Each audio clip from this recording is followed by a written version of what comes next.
শুভ সকাল বন্ধুরা, আজকের আবার ব্লগের মধ্যে আবার একটা নতুন গল্প নিয়ে চলে এলাম। গল্পটা হচ্ছে রামের বনযাত্রা। তো শুরু করলাম এখান থেকে গল্পটা আজকে।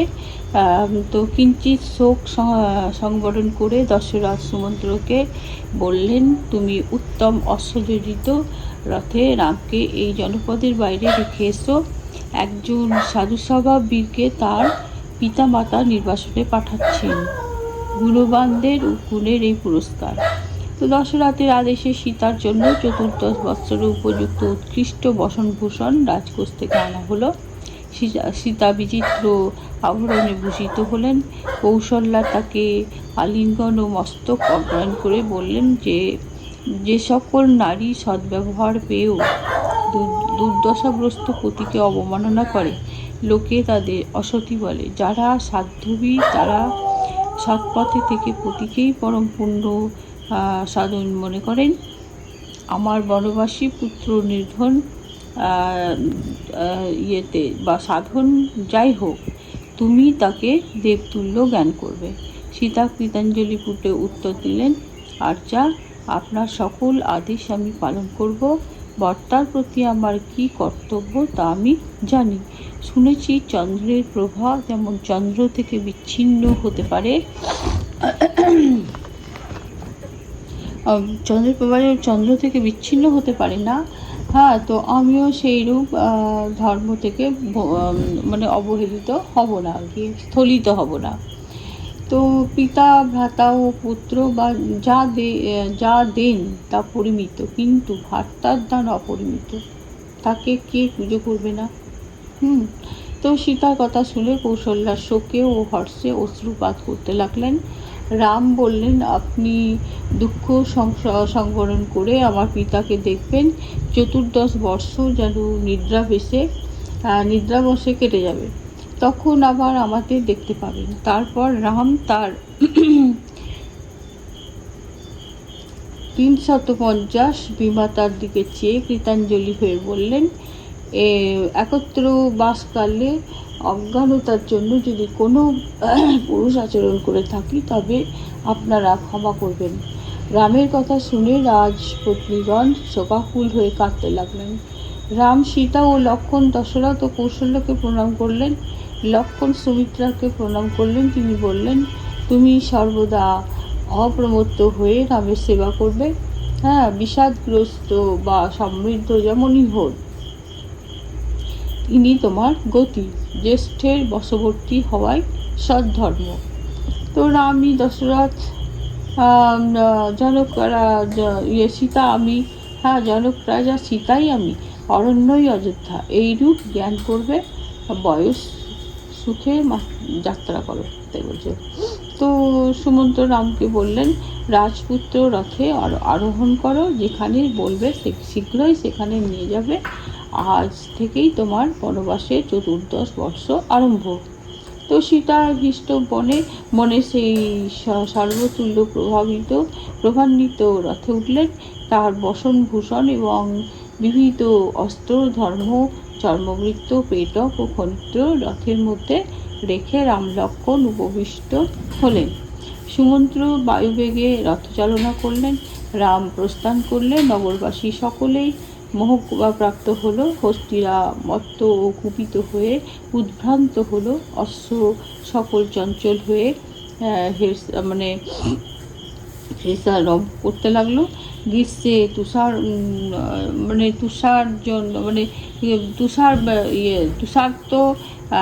তুষার্ত জন যেমন জলের মানে তেষ্টা পেলে যেমন ছটপট করে, সেই রকম সব ছোটে, সেইরূপ আবালা বৃদ্ধ তারপর সকলেই সেই রকম ছটপট করতে লাগলো। তো গ্রীষ্মে যেমন খুব তৃষ্ণা লেগলে যেরকম নিয়ে হয় সেই রকম অবস্থা, এবং তার পিছনে সবাই দৌড়াতে লাগলো। রথের পার্শ্বে এবং পার্শ্বে ঝুলতে ঝুলতে লোকে ঊর্ধ্বমুখে সজল নয়নে সুমন্ত্রকে বললে, ধীরে রথ চালাও, আমরা রামের মুখ দেখব, এত পরে আর দেখতে পাবো না।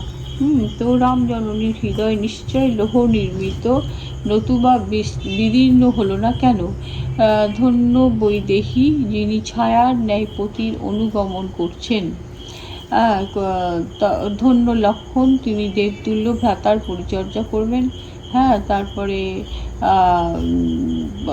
ইয়ে আপনার দশরথ তার পুত্রকে দেখবার জন্য গৃহ থেকে বেরিয়ে এলেন। রাম সমুদ্রকে বললেন, রথ দ্রুত বেগে চালাও। শোকার্ত দশরথকে দেখে জনতা ব্যাকুল হয়ে কোলাহল করতে লাগলো। বহুজনের অশ্রুজলে পথের ধূলি বিদরিত হলো। রাম দেখলেন দশরথ ও কৌশল্যা উদ্ভ্রান্ত হয়ে পদব্রজে আসছেন। তো বদ্ধ বৎসরে তো অভিমুখে ধেনু যেমন ধাবিত হয়, সেই রূপ কৌশল্যা রামের পশ্চাতে হা রাম, হা সীতা, হা লক্ষণ বলে ছুটছেন। তো রাজা দশরথ বলছেন, থামো। রাম বলছেন যে চলো চলো। যুধার্থী দুই সৈন্যের মধ্যে অবস্থিত ব্যক্তির ন্যায় সুমন্ত্র বিরত হলেন। তখন রাম তাকে বললেন, না থামবার জন্য।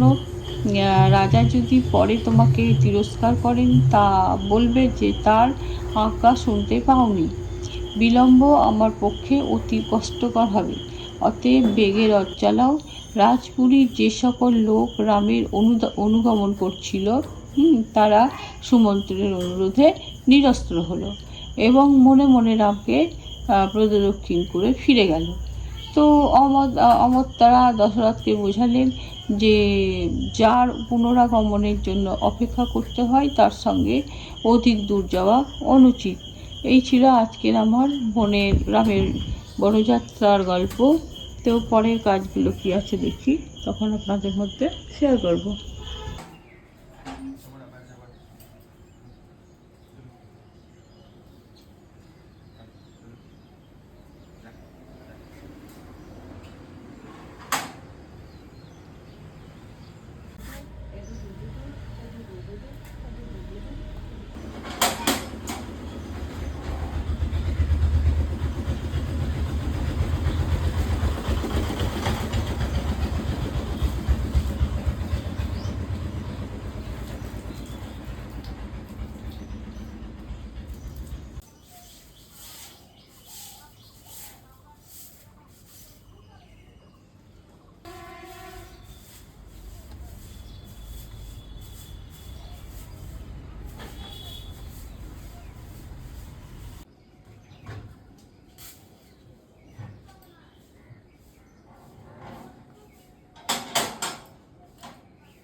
মোটা ছাদ গোলাপ এলেই একদম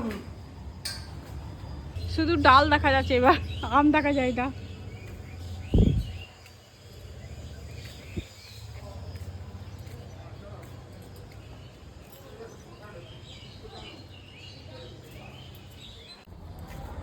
আমাদের সব মেলা টেলা হয়ে গেল।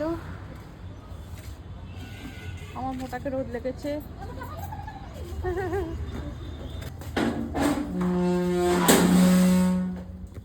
জয় শ্রী শম্ভু, নমস্কার। আপনারা সবাই কেমন আছেন? আশা করছি সবাই খুব ভালো আছেন। আমার আজকের এই নতুন ভিডিওতে আপনাদের সবাইকে স্বাগত জানাই। আমার পুজো কমপ্লিট হলো, এখন বাজে 10:16। শুভ দুপুর বন্ধুরা, এখন বাজে দুপুর 1:51। তো আমি ভাত নিয়ে নিয়েছি। আজকে ভাতের মেনু হচ্ছে কুমড়ো আলুর তরকারি আর মুগের ডাল আজকে বানিয়েছি, আর চিকেনটা কালকের, আর চাটনিটাও কালকের। তো এই হচ্ছে আমার আজকের মেনু। তো সবাইকে শুভ দুপুর জানাচ্ছি। আপনারাও খান, আমিও খাই। তো চাটনি আমি ভীষণ ভালোবাসি, কিন্তু খেতে পারবো না, গলব্লাডার অপারেশন আছে, বেশি খেলে অসুবিধা হয় আর কি। তো একটু আর কি মুখে টুকে দেবো আর কি। তো এখন খাই, আপনারাও খান। সবাইকে শুভ দুপুর জানাচ্ছি। আমার মোটা খাচ্ছে, এই যে আমার ছেলে গিয়েছে, এবার আমি যাচ্ছি।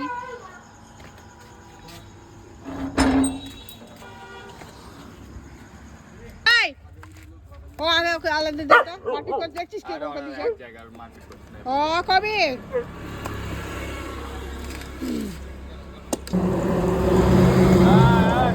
পাঁচটা 10টার মধ্যে একটা মারা গিয়েছে, এখনো কজন আছে।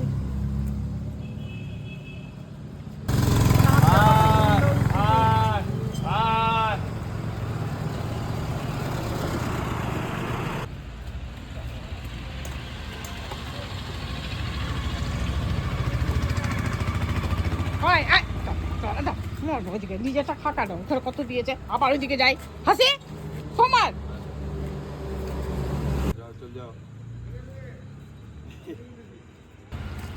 আমাদের কুকুরকে খেতে দেওয়া শেষ হলো। ভিডিওটা আজ এই পর্যন্তই রাখছি।